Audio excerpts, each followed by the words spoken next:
What if the opposition Nigerians are talking about is not the opposition Nigerians are meant to have? What if the ADC is not rising by accident, but by permission? Tonight, we step away from press statements and party logos and step into the shadows of Nigerian power. Because sometimes the system does not fight new parties. Sometimes it creates them. We have done some polling. Nigerians are tired of the APC. We know that. We have polled that. There is 91% disapproval of this administration across the country. 91% disapproval. It's the worst in Nigeria's history. If you asked me in 2022 or 2023 when we were campaigning that things will ever be this bad, I would say that you are mentally ill. A brand new party doesn't have any legacy problems or any viruses injected, because what the government, the ruling party and the government have been doing is to create problems in the opposition parties by recruiting and financing viruses to multiply. This is what is happening in the Labour Party, the PDP, and even the NNPP.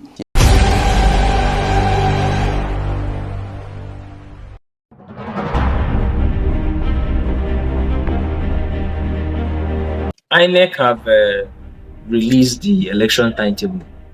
That is where we are, even though many people have raised issues about the election to be that the election might hold, or that the timetable fall during the holy month of Ramadan 2027. But if you look at the way Nigerian politics is at the moment, I was even looking at the Nation newspaper, the Tinubu's Nation newspaper, and they considered that this election is likely going to be between the PDP and the APC. Who could ever imagine 3 years ago that the 2027 election would be between APC and the ADC? ADC is not a new party, you know. So what happened? Like, all of a sudden we now have a new party in town, building a momentum.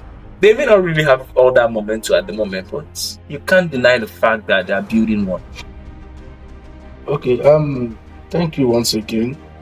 If you noticed in the last video, it was stated clearly that the ADC truly is not a new party.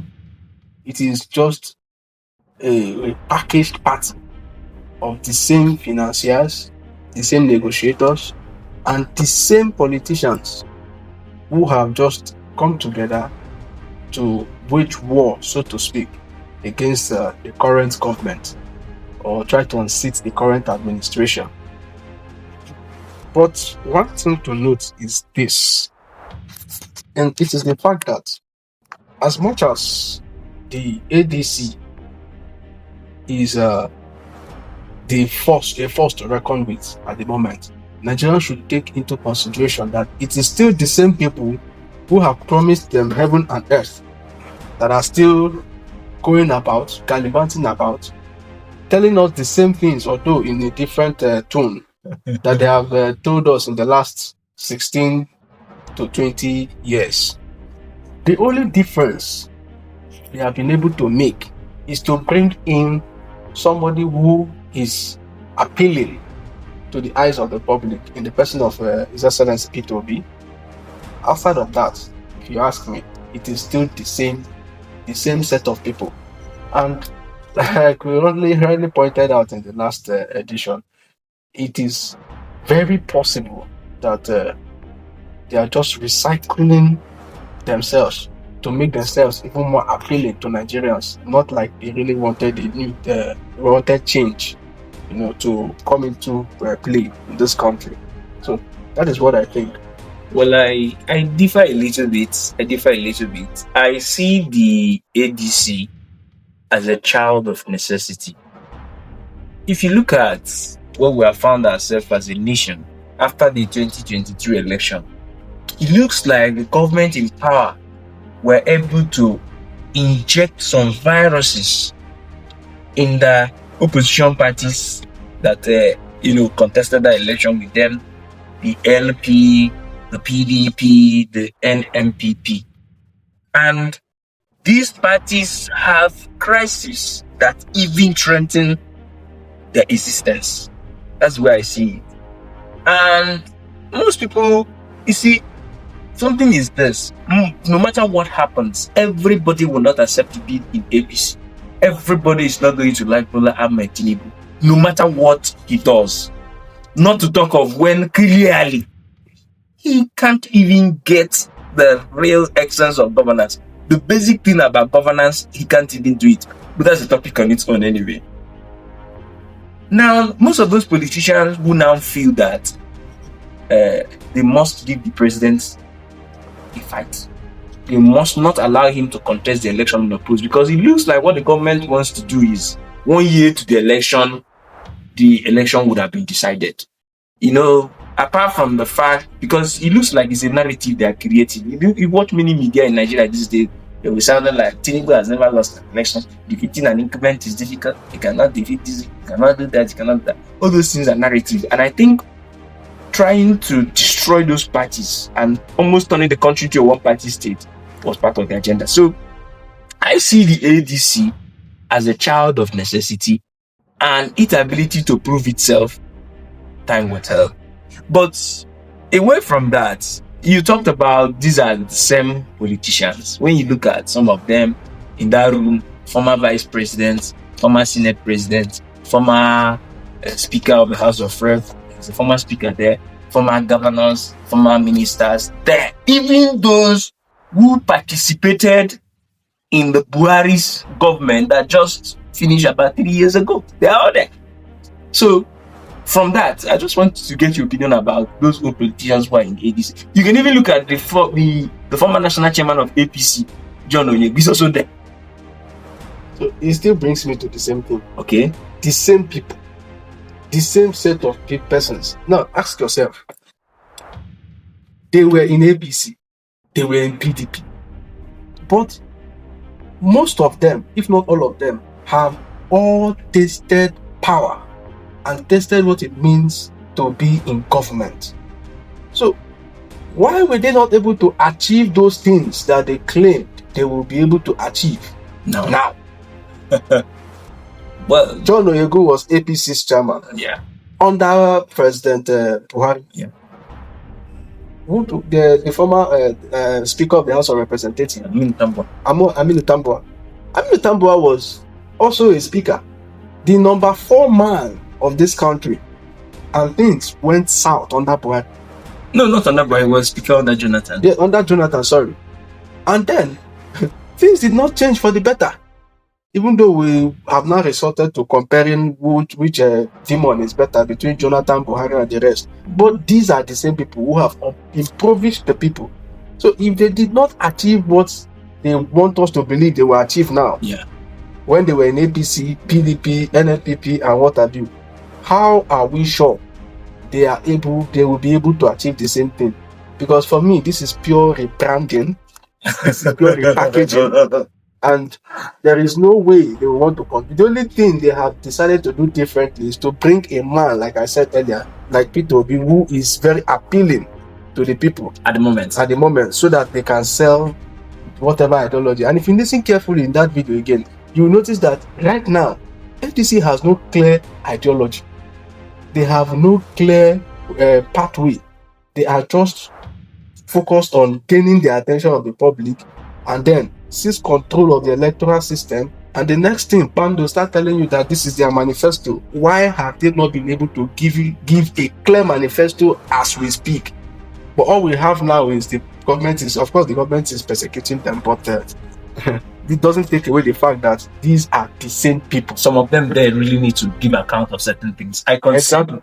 But I differ with you in some area. Why I differ with you is this: if we don't have ADC at the moment, Nigeria cannot afford one-party state. We need a dissenting voice. We need opposition in this country. Democracy without opposition, for me, is tantamount to a military junta. So yeah, it is the same old politicians, but we just have to manage it. That's one. Secondly, is this: where do you want the band of politicians that can credibly challenge the incumbent to come from? Okay. Do they have the experience? Do they have the credibility? Do they have the track record? Do they have the pedigree to give this government a good fight? Okay, I'll take your question one at a time. Okay. You talked about opposition, and we can't afford to have a one-party state. Yeah. But what if the ADC is just a charade? Being used by the ruling party? Yes, being used by the ruling party to make it look as if we have an opposition. And you know how these politicians, you don't die in their fights. Yeah, You'll be surprised that ADC is just a smoke screen, presented to the people to make it look like there is an opposition. So by the time the government wins the election in 2027, the same opposition, you will see them in the same government getting appointments. If anybody told you that Reno Mokri will be an ambassador today, would you believe? With all the things he did. That's a topic on its own. But let's try to anchor somewhere, because we need to anchor. What are the chances of ADC unseating the president in 2027? We're no longer talking about giving him a fight. I think they will give him a fight. But it's one thing to give a fight, it's another thing to be able to win the fight. So let's look at it. Is there any chance of them being able to defeat the incumbents? At the moment, on paper, yeah, it is clear that the government is nearly going to have carry the day in the next election. Okay. Because clearly the ADC, like I said, they are neither here. And they have lost momentum. They have lost momentum. Considering the time they were launched and now. Yes, you hardly hear anything about them. But the government has been busy cajoling and cornering all the state governments to join their party. And the only person we claim to be very appealing to the people, Peter B, has not been so proactive. He's been attending burials and going to markets to price granules and all those things. This is not what we want. At a time when the National Assembly is developing cold feet, giving body language as opposed to what we want in the form of the transmission of electronic transmission of the results. You can see what they did. They saw the pressure coming, and then they have to now come up with 2 ways to transmit results. If the electronic one doesn't work, which of course they know that's what they want to do, they will now do it manually, where they will be counseling and scheduling and all those things. Yeah. And the lives of people are quiet. Nobody is saying anything. Let me say something. You just talk about, even though you are talking about a different note together, but let me use the opportunity to say something. The last time Nigeria allowed for 2 types of system in any election, we knew what happened. That was the card reader and the incidence form. In Rivers State in 2015, Delta 2015, Akwa Ibom 2015, Abia 2015, they just dropped the card reader and made use of incidence form. But we'll stop here. Where we'll stop here is this. Politics. In politics, they say 24 hours is such a long time. And we still have 1 year leading to the election. And primaries will be contested. People will lose party nominations and they want looking for alternatives and all that. All those dynamics will affect the 2027 election. And indeed, the chances of the ADC. At the moment, like you said, it looks like the incumbent is the party to beat.